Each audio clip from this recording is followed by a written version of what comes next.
Hello and welcome back to Exothermic Plays Games. I'm Exothermic and the date today is Wednesday, November 27th, 2024.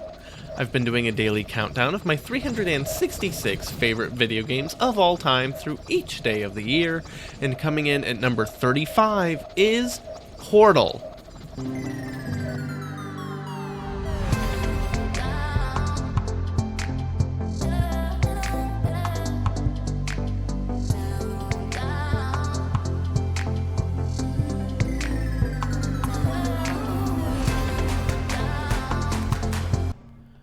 Portal is a physics puzzle game and one of the absolute shortest games on the whole list, which is crazy considering its very high ranking. The game features really two characters.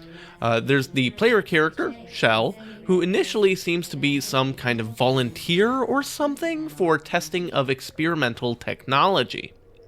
She's guided through these different levels of puzzles she must solve utilizing portals. The experimental technology itself is a gun that shoots portals between 2 points in space from flat surfaces such as walls or floors. You can create a blue portal and an orange portal, which become linked as one singular spatial point.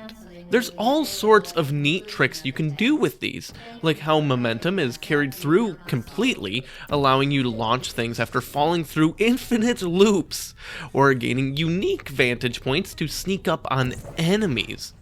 Enemies in a testing facility? No. You see, Aperture Science does not guarantee a safe testing environment.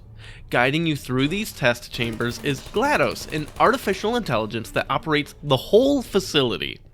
GLaDOS is great. She's hilarious, she's cunning, and unfortunately, she's super duper evil. Gradually, the puzzles go from laid back, yet interesting from a scientific testing standpoint, to straight up dangerous, with turrets that will fire at you, and even rocket launchers. The turning point for the game, for me, is when you're given a special cube you're instructed to take care of, and it's your buddy. This is called the Companion Cube, and it's just like the other cubes, only it has little hearts on it. You use it to solve a few puzzles in one of the test chambers, but at the end, you have to dump it into an incinerator and destroy it. Try as you might, you cannot progress the game without incinerating that cube, your only friend in an alarmingly sterile world. Believe me, I tried. I clutched tightly to the Companion Cube plush I received for Christmas that year, and I tried so hard to not incinerate that thing.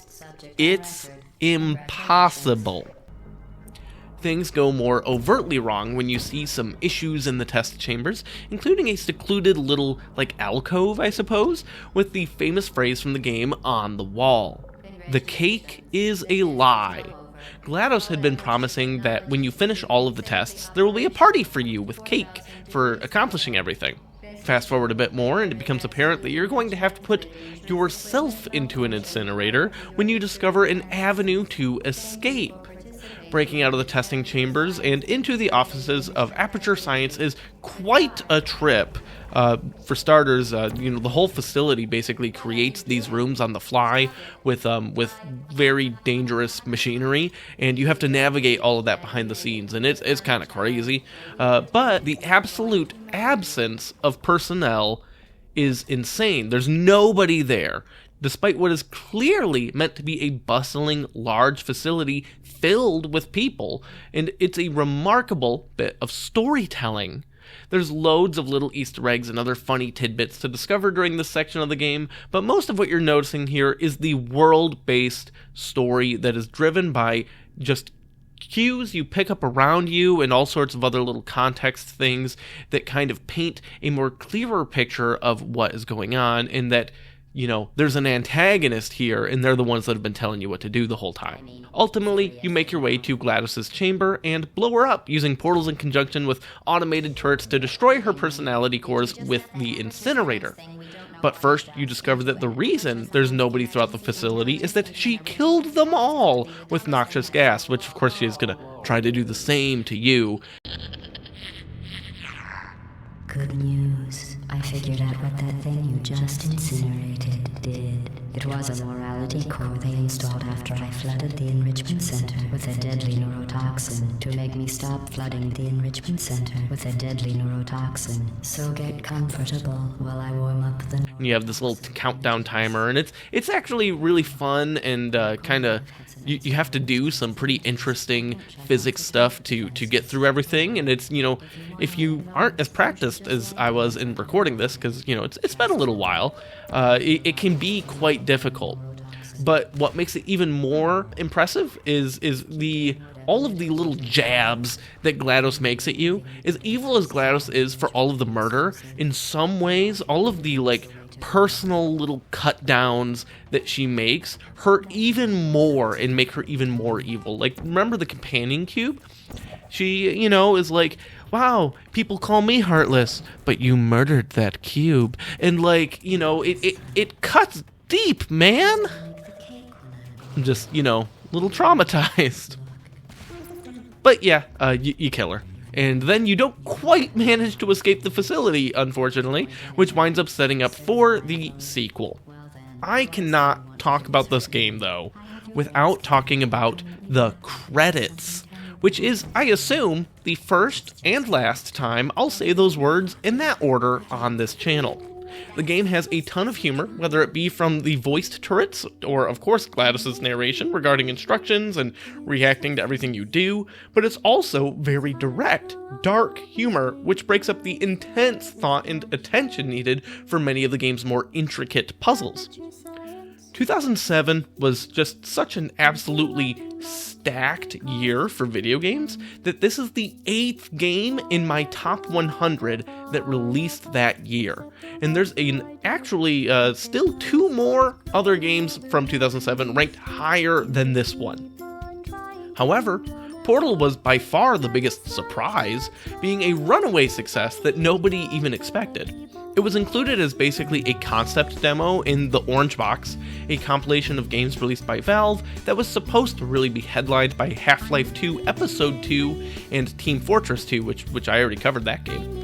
Portal, with its approximately 2-hour playtime, went on to win numerous Game of the Year awards, and I think radically changed how people looked at the importance of world building, literally just stuff in the world, the writing on the walls and all of that, in the narration of games, helping it become a defining characteristic of many of the industry's greatest stories. The legacy of this game cannot be understated as one of the absolute greatest puzzle games ever made, and this is coming from a guy that loves puzzle games. The juxtaposition of GLaDOS' cheery tone along with her sinister actions makes her one of the most memorable villains in the history of games, and the title's critical success, in part because of its short and extraordinarily tight length, was, I think, a huge lesson for the industry as a whole. And did I mention, really, just how good this song is? Holy crap. Maybe you'll find someone else to help you. Maybe Black Mesa. That was a joke, haha, that chance. Anyway, this cake is great. It's so delicious and moist. Look at me still talking when there's science to do. When I look up there, it makes me glad I'm not you. I've experiments to run, there is research to be done on the people who are still alive. And believe me, I am still alive. I'm doing science and I'm still alive. I feel fantastic and I'm still alive. Join me tomorrow as I talk about my 34th favorite game, where I cannot fathom how either of these warring antagonists thought their plan would do anything other than exactly what it did.